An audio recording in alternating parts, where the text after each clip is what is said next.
Kasi first of all yung kanina, kung mag-i-edit siya. Tapos then second, talagang yung madalas yung ayaw niyang iwanan yung mother niya, lalo na kung ano magbabantay. Buti na mo, oh. Oo nga, na, ano na, kasi nabibilad. Ay, ganun. Oo, nabibilad sa init. Dapat yan sinisilong. Dapat sinisilong lang yan. Dito lang, oh. Ano.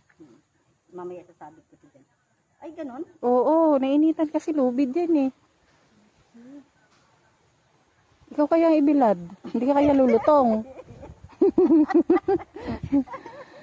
Tingnan mo yung daing. Pag binilad, nagiging malutong na. Pangit ang daing na ano, masyadong bilad na bilad. Kasi nagiging malutong. Ano, sobrang init. Tinan mo tubig. Hindi na. Buyas. Bayag-bayag.